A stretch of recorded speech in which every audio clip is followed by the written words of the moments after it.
Ni hao, konnichiwa, shalom, ciao, bonjour, namaste, ciao. Hey, bienvenidos! My name is Jedley. This is Reading with Your Kids.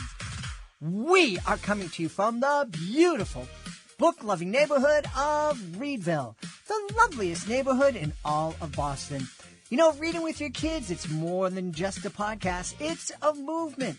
Our mission is to help families grow stronger, closer, and kinder through the magic of reading together. And we are absolutely delighted to have you with us on that journey. Please help spread the word by sharing the podcast with the people you love. Let them know that they can hear us on the WREB AM/FM 24/7 radio network. And they can find us on the iHeartRadio app, on Spotify, Apple Podcasts, Good Pods, Podcast Addict, Audible, Amazon Music, YouTube. Wherever you find your favorite shows, you can find Reading with Your Kids. We have a really wonderful show for you today. Our guest is Dr. Catherine Sullivan. She is the most vertical person in the world. She was the first United States woman to walk in space and explore the Mariana Trench. Hey, I want to let you know we have a brand new Reading with Your Kids certified great read, Fun Day with Misa, written by Maria Saldua. A heartwarming bilingual adventure that your kids are going to love. What happens when a curious puppy fears she is about to have a boring day? In Fun Day with Misa, readers discover that even ordinary days can become extraordinary when they're shared with someone who loves us. Misa, a miniature Australian Shepherd puppy, begins her day worried that she'll have nothing fun to do. When her beloved Granny Maria arrives, however, the day quickly transforms into an adventure filled with long walks, new friends, playful discoveries, and comforting moments that remind readers that joy can often be found in the simplest experiences. One of the book's greatest strengths is its bilingual presentation. Every page offers text in both English and Spanish, creating natural opportunities for language development, vocabulary building, and meaningful conversations between children and caregivers. Rather than feeling instructional, the bilingual format is woven seamlessly into the storytelling experience. This book is recommended for kids aged 3 to 8, bilingual families, grandparents, grandkids, dog lovers, early readers, classrooms, and libraries seeking multicultural and bilingual titles. Fun Day with Misa is a sweet, reassuring story that reminds kids that love, companionship, and adventure often go hand in hand. Congratulations, brand new Reading with Your Kids certified great D, Fun Day with Misa. You know, being the host of Reading with Your Kids has been a real honor. I've had the chance to talk to an incredible guests. Dr. Catherine Sullivan, who you'll be hearing from in just a minute, the most vertical person in the world.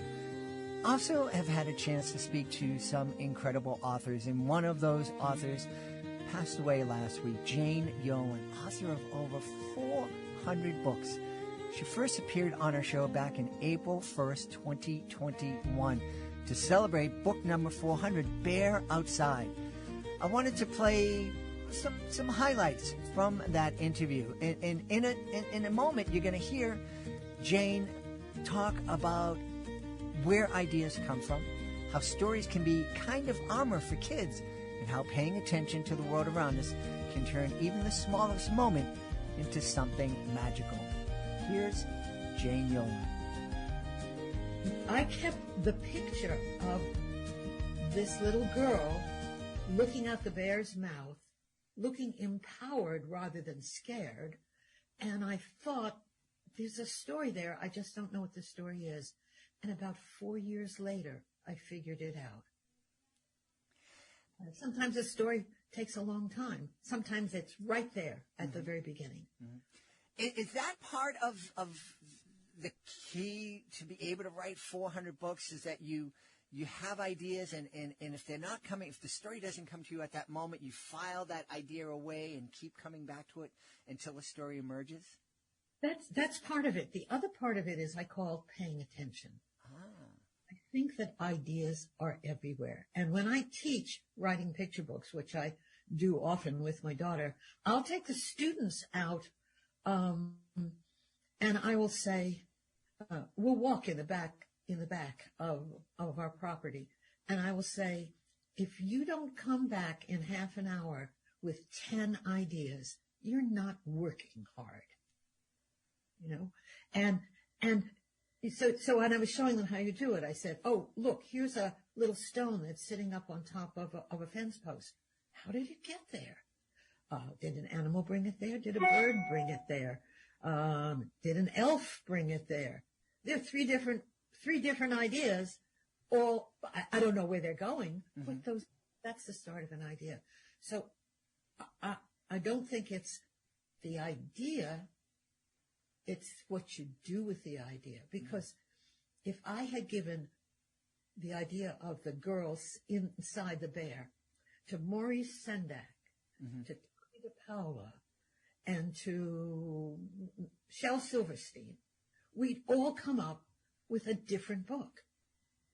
So the idea would be the same, but the books would be entirely different. Yeah.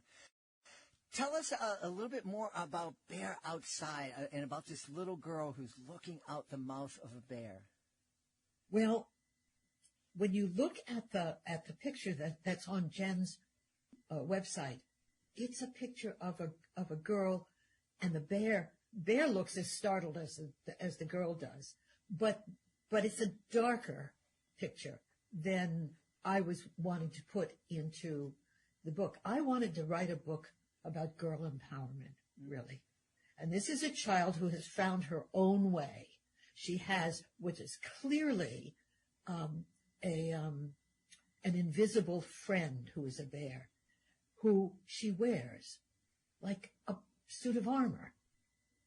And everywhere she goes, she feels she can do this. I can do this. I can do that. I'm feeling powerful, and I'm feeling safe, and I'm feeling that anything I want to do, I can now do. And it's the story of a day in her life. And in the very end, she and Bear go to sleep. And I won't spoil it for you. Well, I've been thinking a lot about this book, not only because it's the 400th, but why this book? Why now? And people see me. I can stand on a stage with 1,000 people in front of me and give a speech, and I'm not afraid. Put me in a cocktail party, and I go into the other room and sit down and read a book, because I'm not good at small talk. And if I had a bear that could help me with my small talk, I would be really happy. Or if I had a bear that would help me understand that snake that just went across in front of me is not going to hurt me, that would be helpful too. And what I realized was we all have different methods of trying to empower ourselves, much less our children. And there is no one suit of armor that fits all. And helping your child may come with a story. I'll tell you a little story. When my husband was very ill with cancer, and he wanted to go, we have a house in Scotland, and he wanted to go to Scotland. He wanted to go to watch Tiger Woods at the big golf tournament. And I said, no, you have to start your treatment. You have to start your new treatment. This was after 5 years that the cancer had come back. And you can't do it. You can't do it. And my daughter said to me very smartly, she said, let him live. Let him go. He knows he's not going to see Scotland again. This is his only chance. It's someplace he loves. He is part Scottish, and he loves it. And reluctantly, I put on my bear suit and let him go. And it was a moment for him where he was still him. And I think we can't keep everyone safe. I guess the irony of wanting to keep everyone safe is you're not going to be able to. You can keep them safe for a while. You can keep them safe when they're here, but maybe not there. So how do we be brave, and how do we show them to be brave? Jane Yolen, thank you for helping teach us how to be brave. Hey, my friends, I want to tell you about a coffee company I recently discovered that really lines up with the values we talk about right here at Reading with Your Kids. It's called Afrera Coffee Company, and they're doing things the right way. The coffee is sourced directly from certified Rainforest Alliance farms in Central and South America, with a big focus on farms in El Salvador. I love El Salvador. They work directly with local farmers, support sustainable farming practices, and even use recyclable and combustible packaging. Now, all of that would already make me feel good about supporting them, but honestly, the coffee itself, it's fantastic. You can really taste the quality. The beans are grown in rich volcanic soil and carefully roasted, so the flavor really comes through smooth, rich, and super aromatic. Now, whether you're somebody who loves a strong espresso to get moving in the morning, or you prefer a lighter roast while reading a good book, Afrera has something you're going to enjoy. And this is kind of beautiful. 5% of all their sales goes to charities helping conserve and preserve the great outdoors. So if you'd like to try coffee that tastes amazing and supports good people doing good work, head on over to afreracoffee.com. That's AFUERA coffee.com, and use the promo code READ to get an exclusive 15% off your order. And of course, when you use the code, you're also helping support the podcast. Great coffee and helping families grow closer together. I'd call that a pretty magical way to start your day. This episode of Reading with Your Kids is brought to you by Fart Boy and Reeky Dog, Dino Doom. Fantastic new graphic novel written by New York Times bestselling author Joan Holub, who's written over 200 amazing books for kids. It's school sleepover at the museum. What could go wrong? Well, how about this? A snack-fueled explosion of garbanzo beans and peanuts unleashes a stink so powerful it brings the dinosaurs back to life. Now, Fart Boy, Reeky Dog, and their friends are in the middle of a dino-sized disaster. They have to solve tricky riddles, find missing bones, and stop the stinkiest villain of all, Professor Gravy Pants. Because if they don't, the dinosaurs could take over. Or worse, they could become Dino Dinner. This action-packed graphic novel is bursting with friendships, adventure, and enough laughs to shake the museum walls. If your kids love superheroes, if they love dinosaurs, and if they love to laugh until they can't breathe, then Fart Boy and Reeky Dog Dino Doom is the book for you. Because sometimes the power to save the world comes from the unlikeliest place. Grab your copy today and get ready for a reading adventure that's truly dynamite. Join us right now from Columbus, Ohio. I am so psyched. We are going to have such a great time. Our guest is here today to celebrate her new book, How to Dive to the Deepest Place on Earth. Please welcome to the show the first woman to do a spacewalk, the most vertical person in the world, Dr. Catherine Sullivan. Dr. Kathy, how are you? I'm great, Ted. Great to be with you. Super happy to be with you. Boy, you know, when I got to, and I have to tell you folks, this interview happened at light speed, because I got a pitch less than 24 hours ago, and I read the first kind of paragraphs. Dr. Catherine Sullivan is the first woman to walk in space, and I said, that's all I need to read. I want her on my show. And I sent the person over to my scheduling page, and that wasn't working. And Kathy reached out, and she said, I'm not busy tomorrow night. And I said, cool, neither am I. So tell me, so you spent, I think it was 3 missions on the International Space Station? On the space shuttle. I was before the space station was up there. On the space shuttle. You, first woman to walk in space, and then you're the first woman to go to the Mariana Trench? Yeah, I'm the first American woman. First American woman. A Soviet woman named Svetlana Savitskaya did that a few months before me. Okay. But yes, I am the first woman, the 8th person overall, number 8, and the first certified oceanographer, and the first woman to have the privilege of diving to the deepest point in the world's ocean, which is the Challenger Deep within the Marianas Trench, and it's just a touch shy of 36,000 feet deep. You know, I don't know. I do. My beautiful wife asked me in 2019, we were nominated for the iHeartRadio Best Kids and Family Podcast Award. And when we're out in LA and everyone around us, every show around us is being produced by PBS or ESPN. And my beautiful wife turned to me, she said, how are we here? You do this in the basement by yourself. I've had the honor of having you here on the podcast and Dr. Sylvia Earle, two of the most celebrated oceanographers, and I had another podcast where we had Fabian Cousteau on. I'm asking myself, how would I do this? I'm doing this by myself in my basement. Well, you're doing something right. Sylvia goes by the moniker of her deepness.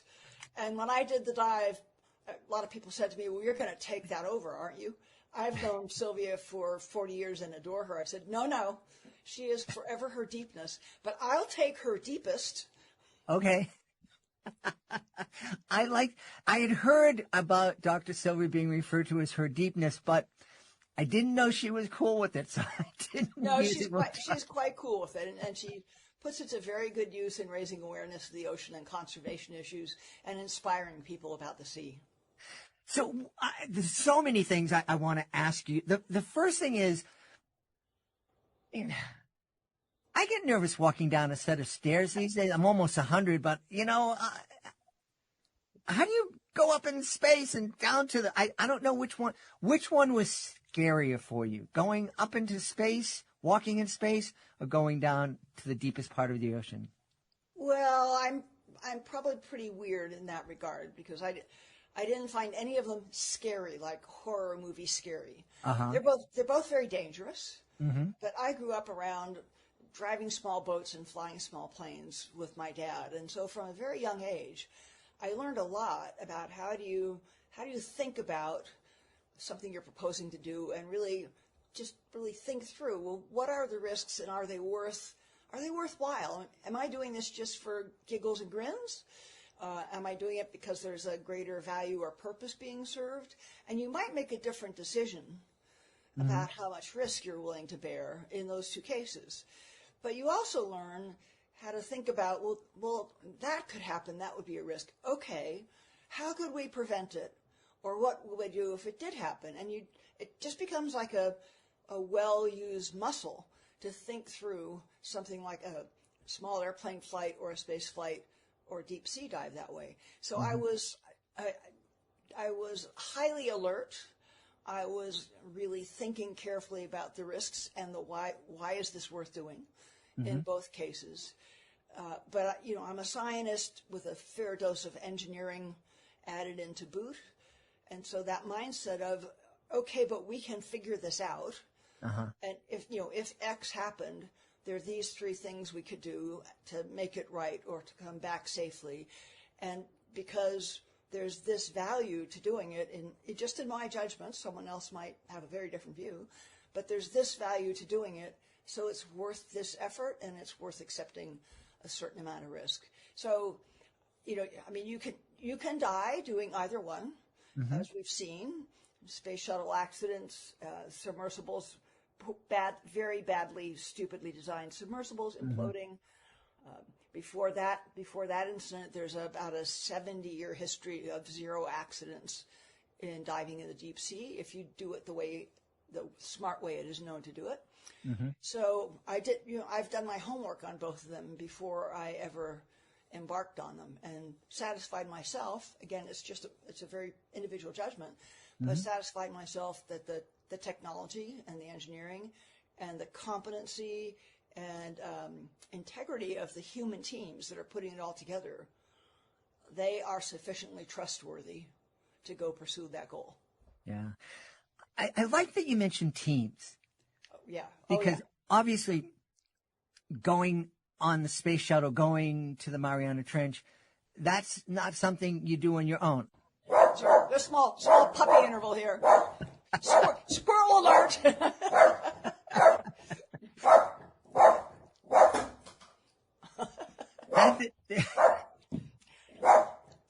I live on the edge of a lovely ravine with a lot of woods, and every now and then a squirrel will sit on the ground right below the window and just torment the heck out of them.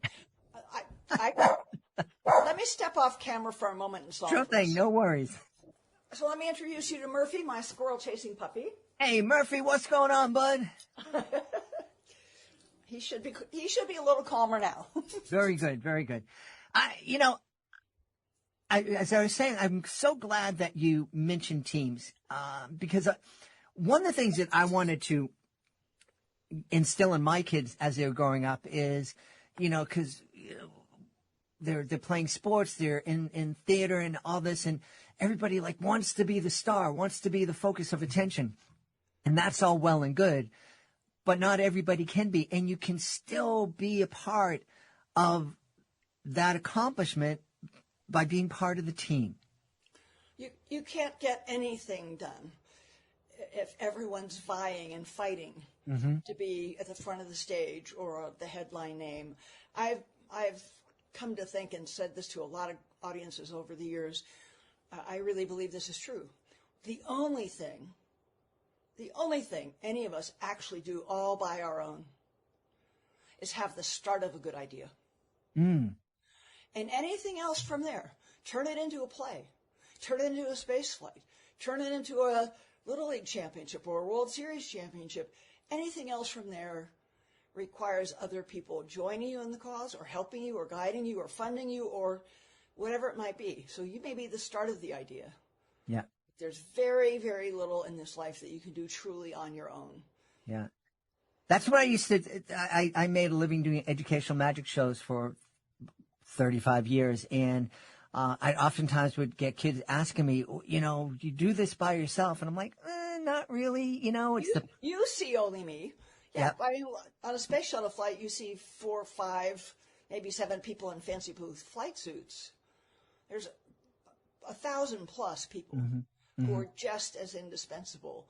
And I think, certainly for me, and I think probably any astronaut you would ask, some of the most meaningful moments in a space flight, I'll bet the Artemis astronauts would say the same thing, are when you get back to your launch site or back to Houston where everyone's based, and 500 or 1,000 of those people come out to greet you coming home, because this was their mission too. Yeah.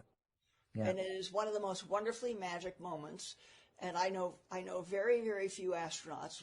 We're always trotted up onto a little stage to greet the crowd and receive their applause and say a few words about the mission and words of thanks. I know very few astronauts that can get through those words of thanks without choking up, because you did this as much as me, and I got the ride and I got the flight suit, and you're really deeply grateful for what they've done. Yeah. Yeah. One of my daughter's best friends was someone that she danced with. Someone that rode in the back of my car was part of the team that helped the Artemis get out into space. And I know from communicating with her how proud and excited she was for that whole experience. Absolutely. Well, if a football team wins the Super Bowl, the guy in the locker room that polishes the helmets and fixes the uniforms, he gets a ring too. Yeah. Because you didn't get any of it done if he didn't do his job well. Exactly. Yeah, such a great lesson for our kids. So tell me, since we're celebrating how to dive to the deepest part of the place on the Earth first, what's it like down there? What's there to see? Can you see anything down there? You can see things down there if you've put a whole lot of lights on the outside of your submersible, because it is pitch black below about 1,000 feet. So it's all inky black dark. But we happily had many banks of very powerful lights outside the sub. So I think we could see, I would guess 30, maybe 30 feet in a sphere around us. And we landed on sort of the central part of the trough of the trench. So it was fairly flat, sediment-covered surface, so sort of silty, fine, grayish-brown sediment. And we were going to just navigate from where we landed to 3 different points to make measurements along the way. And my sense as we flew along that path, maybe 5 or 6 feet off the bottom, the phrase that just kept coming to my mind was, it's like a moonscape. Now, the moon, of according to the Apollo astronauts and all the images that came back from them, it's more gray. Uh-huh. But it's not pancake flat on the bottom of the Marianas Trench. It's small, shallow, gentle hills. And there are creatures that live there. They're not what you would call charismatic critters, like the big squid or the exotic fish. Those have never been seen below about 9,000, maybe 9,500 meters or 25,000 feet. So this is way deeper than they go, as far as we know. But there are varieties of worms and sponges and what are called invertebrates, living creatures, but they don't have skeletons like we do. Mm-hmm. They don't move around very much, but some of them can sort of, swim like this and have little feeding tentacles to filter through the fine sediment and find bits of stuff to eat. Interestingly, they're all either albino, like pure white, and some of them are even see-through. Wow. Yeah. That's very cool. How did they react to your presence there? Well, by and large, I didn't really perceive any reaction. Uh-huh. I'm sure, we added light to a place they're not used to having light, and we made noise, certainly. But again, these are not critters that can move fast. Like if you surprise the fish could dart away. Mm-hmm. These guys sort of they never move very far and they don't move very fast. So I couldn't detect anything that was clearly a sign if we disturbed them. With one exception, we also put down 3 different instrument packages before we did our dive, and they all had very high definition cameras on them. One of those packages, when it landed, the camera that was looking down towards its feet, that package clearly did land on or near the burrow of one of these little worms. Ah. And so he or she, I don't know how you tell, decided to swim away from this ugly thing that disturbed its sleep and had the good grace to swim right up through our camera view. So we got a really wonderful view of the way that it swims, just moves its whole body in an S curve to swim, and its little fine feathery tentacles, flaying around. And it was one of the ones that was see-through. So as it got close enough to the camera, you could see all the way through its body, except its stomach and intestines have a yellowish color. So it's like having an X-ray vision on us. I could look inside you and see there's his stomach. Wow. That's incredible. Now, the book, how does the book read? Is this a kind of like a storybook, or is it more like a science-y kind of book? Well, this is sort of the second in a series that I've done with my co-author and illustrator, Michael J. Rosen. And our goal with both of them, the first one was how to spacewalk, and this is obviously the companion going in the other direction. And our goal with both of them is to give young readers a sense that they're perched on my shoulder, going with me on a spacewalk or going with me on the dive. So we took a little bit different approach with the 2 experiences because for the ocean book, we wanted to bring more of the features and the critters and what is the deep ocean like, because people know much more about space and spaceflight than they tend to know about the deep ocean. Mm-hmm. So but it still sort of asks the reader, in both cases it asks the reader, so you want to go on a spacewalk? Or so you want to go to the deepest place on Earth? And then asks some other questions and then sort of draws the young reader into feeling, thinking, imagining that they are actually having that adventure. So it's not just, I did it, isn't this cool? It's right. Come on along and imagine how cool this would be. Yeah. You bring up a good point. We know more about space and outer space than we do about this ocean that I can walk to from my house here in Boston and dip my feet in, but we know more about outer space. Yeah. And what's really important about the point you're making, Ted, is that ocean on this planet is our life support system. Mm. The microscopic creatures in the ocean produce oxygen, and about every other breath you take is thanks to them. Mm-hmm. So, if an astronaut goes out on a spacewalk, or even just living inside their spacecraft, I guarantee you they know every single thing about how their life support system works and how to take good care of it and keep it running well. We ought to be thinking about both the ocean and nature on this planet more generally, like our life support system, because in a very real way, we are all crew members on a spaceship. The spaceship is called Earth, and it's big enough we tend to not think of it like a spaceship. It seems so much bigger than us. Yeah. But in reality, it is a spaceship. And Yeah. all the living systems of the planet, especially the natural systems, forests and grasslands and ocean and atmosphere, that they are what keep us and everything else alive. Yeah.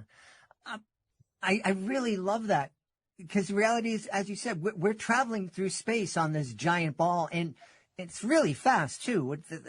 It's thousands of miles an hour. Thousands of miles an hour. We're rotating at a fair speed, and we're moving through space at a fair speed, and we, day to day, we're not aware of any of that. But the fact that we're not aware of it doesn't mean it's not happening. Right, right.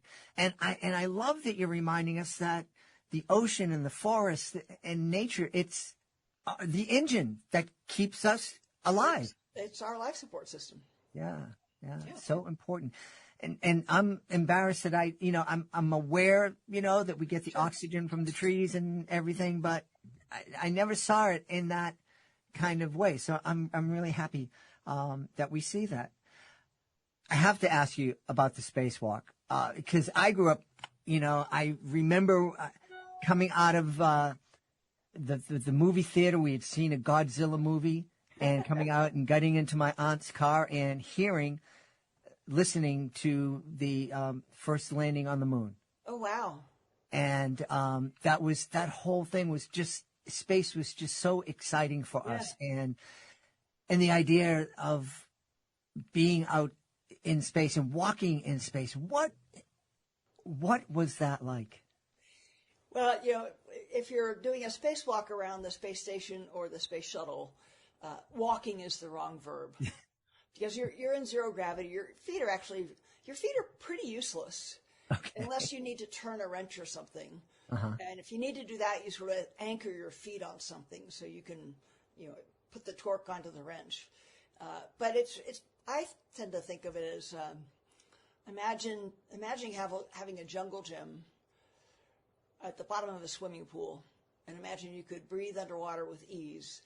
But in the water, you're buoyant, and so all the different ways you could move hand over hand on that jungle gym. You could go upside down. You could go sideways. You could just like you can swim any which way you want underwater. That's kind of the way you can maneuver in zero gravity on a spacewalk. So I think the big thing to remember about a spacewalk, and the thing that really makes it a hazardous thing to do, is you've left the safe confines of a spacecraft like the space shuttle. Mm-hmm. And you've put yourself inside another spaceship. This spaceship happens to be shaped like your body, and we call it a spacesuit. But it is actually a completely separate, independent spaceship. And the backpack you have on your back has all the same life support components in miniature that the shuttle or the station has. So you're pilot in command of your very own spaceship when you go out on a spacewalk. And you don't go out just to walk around and take a look and have the view. You always go out because there's something to install, to replace, or to repair, or in the case of the space station, it got built largely by spacewalking astronauts. The big pieces were clamped together, but then all the wires and tubes and things that make it all work together had to be connected by spacewalking astronauts. That's incredible. I think I remember seeing some kind of sci-fi movie or series, and something happened to the lifeline, and then the astronaut just kind of floating away into space. And I remember thinking that what would I think if that were happening to me? Well, astronauts on a spacewalk are well trained to think and act like mountaineers. So that tether that you were talking about, it hooks onto a piece of the space station. Mm-hmm. So even if you let go of your grip, that tether is going to keep you attached to the space station. Sometimes when you move far enough along, you have to move your tether from this attach point to that one. And just like a mountaineer, you hook this one on first before you let this one go. Uh-huh. Yeah. But, there is a possibility, there's always a possibility that someone makes a mistake. If you just took your tethers off, you would stay right where you were. Nothing is pushing you away. But if you moved your body and brushed against the space station a bit, that would start you drifting slowly away. So for Hubble repair missions and for space station missions, we added an extra, really a small jetpack onto the back of the life support system. So if somehow or other you found yourself without a tether and drifting away from the space station, you need something that can push you back to the space station, and you would pick up a joystick for this little jetpack and squirt yourself back towards the space station. You know, it's really incredible. We have the technology, we have the teamwork to put human beings in space, to allow human beings to walk or float in space. We have the technology and the ability to work together to send human beings to the very deepest part of the ocean. But somehow we don't have the technology, the wherewithal to get along in our day-to-day life, to be able to have a conversation and say, well, I like vanilla. I know you like chocolate, but can we still kind of hang out and be friends? You know, I think, again, that's something that strikes pretty well everyone I know that's ever flown in space, especially if you have a flight where you stay in orbit for a while, not just a short little hop. Because, you know, we live absorbed with our day-to-day world, and the issues of vanilla and chocolate, or my religion or your religion, they're kind of all consuming when we're down here on Earth.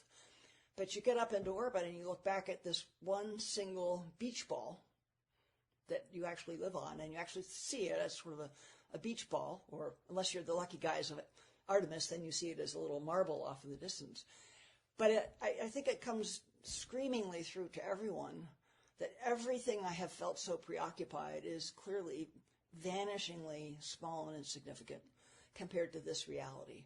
Mm-hmm. And you've probably heard countless astronauts say, I wish we could take decision makers from many, many countries or all the world's religions up there to have that experience. And the hope would be that they too would see, you know, however different, mm-hmm. I think my view about economics or policy or religion, or however different I think mine is than yours, this is all us. Mm-hmm.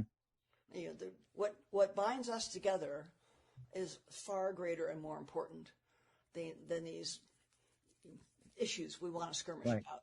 Right. It's a grand hope. Would it really happen? I don't know, but I think it'd be a great experiment to try. Yeah, I think so. Unfortunately, most of those leaders are a little bit too heavy, I think, to get into a spacesuit. Oh, we have really powerful rockets. We can figure that out. You also told me before we hit record that you wrote a third book, so How to Dive to the Deepest Place on Earth, How to Spacewalk. You also wrote a book called Handprints on Hubble. What was that like, being part of the team that sent this telescope into space that is allowing us to see way, way, way back into our history? You know, of all the things I had a chance to do while I was at NASA TED, that is the one I always single out as, you know, what am I most proud of from my years at NASA? And it's that I was part of Team Hubble. Uh-huh. And I was, you know, one person. I can't even begin to count how many people were Team Hubble. The guys who figured out how to design it, the astronomers who had the vision, the assembly people, the people who tested it, all in various aerospace companies as well as in parts of NASA. I was on the crew that took Hubble to orbit, so we got the privilege of, like, putting a new ship out to sea. I wrote Handprints on Hubble because there's kind of a hidden figures story to the Hubble story as well. And the hidden figures are those aerospace engineers back into the 1960s who got this idea from astronomers. How about a big mirror and a big telescope in orbit? And the idea started almost before World War II had ended. And it started to get design work put into it around the time there had been total of three space flights ever in world history. So these guys are the imagination it took in the mid-60s to think ahead to when there could be astronauts commonly in space and spacewalks frequently be done.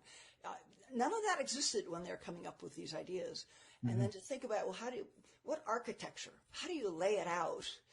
You know, if this box broke, I don't want an astronaut to have to take 14 boxes out to get to the one that's broken. How do I lay it out so you can get at all the things that might go wrong, and then come up with the tools to do that, because you don't go to the local hardware store Right. and find tools that are going to work in outer space when you're wearing, a snowman's snowball suit and big fat gloves.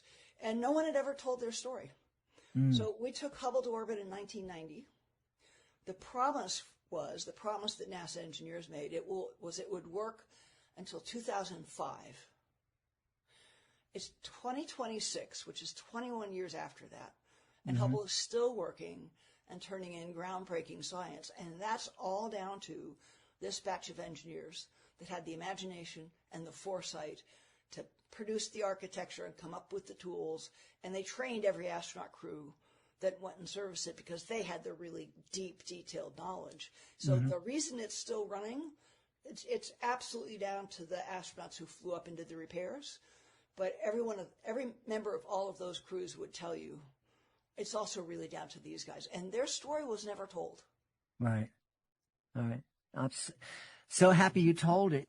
One of the things, Dr. Kathy, here on the podcast, we've had lots and lots of authors who've come on, who've written books, because they say we have to get girls into the STEM fields, and girls aren't being allowed to go into the STEM fields.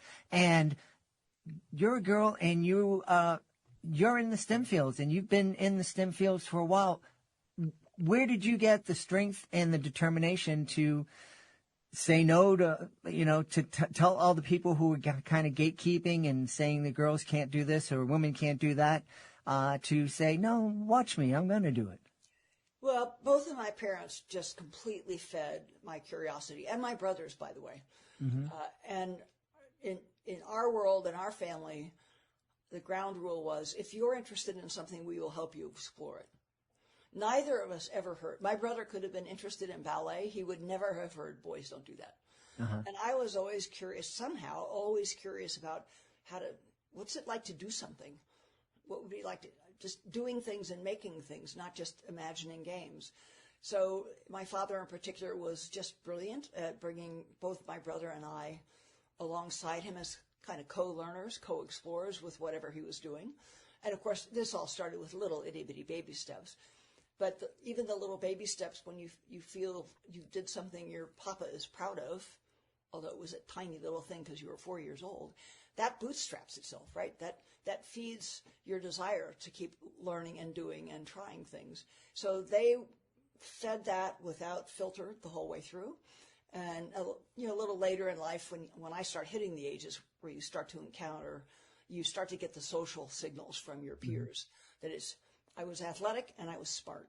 And by about age 10 or 11, you're getting lots of signals from your peers that it is not good for a little girl to be either too athletic or too smart.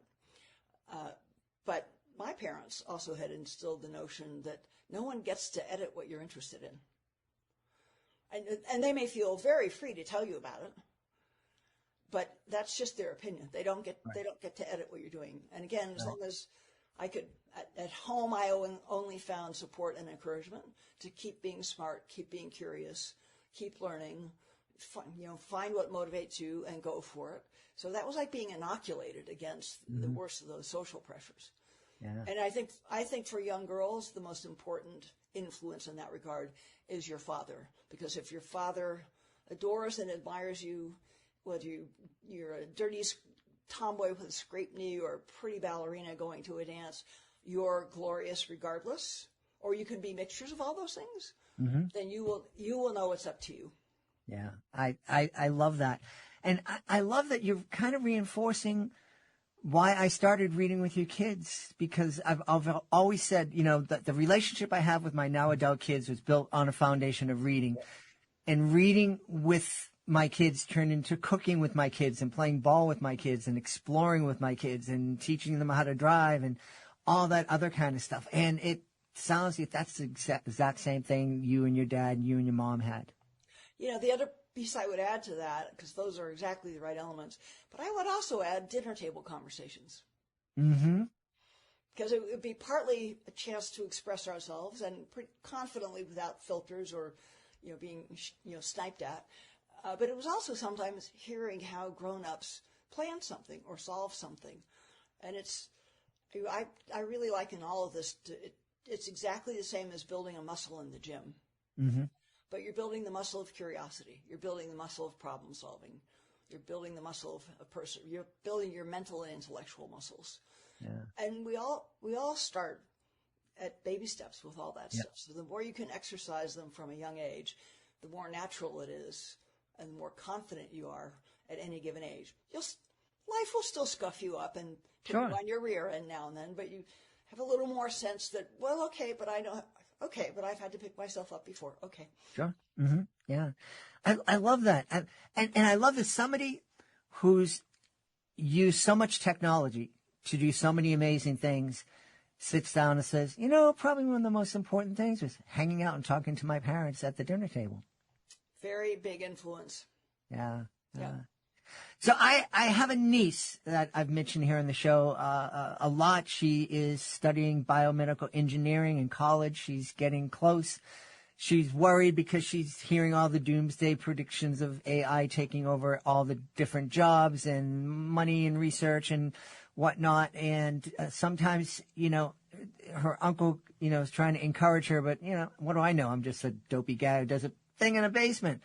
What advice would you give to my niece and all the other young people who are a little bit worried about the future? Yeah, I think that is a big unknown that society at large and they are going to have to navigate. It's not clear yet to anybody how will this all shake out in workforce and opportunity. But what comes to mind is a line, and I'm going to forget now which of this year's graduation speakers at college said this, but they were talking about AI, and he said you should be glad. AI, it's out there. It's chips in its computers. He said, you have AI. You have actual intelligence. Mm-hmm. And I think my hope in all of that is I suspect we're a long way from where AI in the machine sense can ever fully replace the creativity, the imagination, the meaning, and the purpose of humanity. Mm-hmm. So I would, I might start to encourage some students to go away from taking the computer science and the coding classes. I think that's the kind of task that might very readily be taken over by a machine. What we're a long way, if ever, from having happen is that they can take over the understanding of what it means and why it's important. What is humanity? What is humanism? What are the others? So I would spend more time on literature and philosophy and even history and learn about what makes people tick. How do they interact with each other in small groups, in large groups? How do they handle challenges? How do they create beauty and meaning out of the mess of everyday life? Because that's what I think we all want to know will endure, regardless of how much helpful work gets done by machines. Yeah. Well, I'll tell you, Dr. Kathy, after we made this last night, I turned to my buddy ChatGPT and I said, I'm going to have Dr. Kathy on my show. And it spit out all these different questions. And I have to say, I haven't even looked at it since we came. That's the difference between a script and a real conversation. Exactly. And that's what we want here on Reading with Your Kids. Tell me, you told me, how your view of life changed when you're up there looking down at the earth. What about when you were at the bottom of the ocean? Did your perception change in the same kind of way? Not in quite the same way, but I would say it added an important dimension to that overall picture of what is this planet we live on and what is our relationship to this planet. So the space perspective, some people have called the effect of flying in orbit or of going into space the overview effect. I think it's better described as the small self effect. And that's what we talked about before. The things that have seemed so big to me suddenly seem vanishingly small. And I realize there's something much bigger and grander and deeply important out there that I'm just a small part of. So it turns the lens around. The key perception that was reinforced for me in the deep sea is equally important, but quite different. And it boils down to this. There is no place on this planet and there is no living thing on this planet that is not richly connected to every other place and every other thing. We recognize and see, and scientists study some of those connections, but if you really get into the depths of it, it's clear there are many, many more we maybe just don't even know exist yet, but they are there. And a specific example that brings this home to me from the depths of the Challenger Deep is if you bring up some of those little organisms I was talking about, like the see-through guys with the yellow stomach, and examine what have they been eating. So even 36,000 feet underwater, hundreds of miles from any shred of land, you will find some microplastics in the guts of those organisms. And I don't raise that to say humans are bad and shouldn't we just, to me, the most important point it makes is how richly and completely interconnected everything is. So if we live our lives here thinking, well, this is just me and I don't have any effect, or I don't, nothing I do can really matter or really badly affect anyone else unless I directly punch you in the nose, might be a really happy myth to console yourself with, but it's dead wrong. Right. Yeah, we're all connected. We need to depend on each other. And all the other organisms. Yeah. I mean, anyway, yeah. No, please. Well, just, what does a forest matter, or what does a desert matter that I've never been to? It's out of sight, out of mind does not mean not integral to your world. Yeah. So what's next for Dr. Kathy? The spacewalk, deep ocean, part of the Hubble, I'm going to learn about our creation. What's next for you? I know writing kids' books is a big, we should add that there too. That's part of it. Those were all motivated by curiosity and the joy of being able to help expand humanity's knowledge. I didn't do any of them because I'd get a headline or a cool bullet on my resume. So I show no signs of running out of curiosity. I've got the kind of time latitude now that lets me go physically explore some of the places I long ago studied about or that I was able to see from orbit. I'm so blessed to have good friends and colleagues scattered all across the planet. So I'm not running out of things to do. They're very unlikely to get anything like those kind of headlines ever again. Sure. But that's not what matters to me. Yeah. Is there one place on Earth that you'd like to discover that you haven't been to? For example, I did a performance tour of El Salvador a couple of years back, and it was wonderful. I had a great time. And then I got home and I found out, there's pyramids in El Salvador, and I didn't see it. I got to go back. I got to check that out. Yeah, I'm attracted, pardon me, I'm more attracted to high latitudes, both north and south. So that's where I tend to gravitate back to. I will never be uninterested in having another chance to go explore, visit some part of the Arctic or the Antarctic. But I honestly have no burning must-do, must-see place on my bucket list. Yeah, well, if I claimed I had a bucket list, Ted, you should just shoot me now, right? And are you working on another kids' book? I know, we're promoting how to dive to the deepest place on Earth, but I know there's a lot of wheels turning up there. Well, and also in my co-author's mind. I mean, Michael's written 150-some children's books, all tremendously creative and fun and imaginative. And he's also done many of the illustrations in both of those books. So he's a writer and an artist. He's a fabulously fun guy. We'll see. One of us might come up with another great idea. Okay. He's an absolute delight to work with, and I don't think I'm capable of writing a kid's book on my own. Excellent. Well, I'm going to reach out after we finish right now. I'm going to reach out to Michael and say, hey, dude, you're going to come on the podcast too. We're going to have you on. You absolutely should. He is such a hoot. Yeah, awesome. Hey, Dr. Kathy, is there a place we can go to find out more about how to dive to the deepest place on Earth and also find out more about you? Yes. KathySullivanExplores.com. There it goes. We've had a great time speaking to the co-author of How to Dive to the Deepest Place on Earth, the most vertical person in the world. Our guest has been Dr. Catherine Sullivan. Hey, Dr. Kathy, thanks so much for being with us. Pleasure, Ted.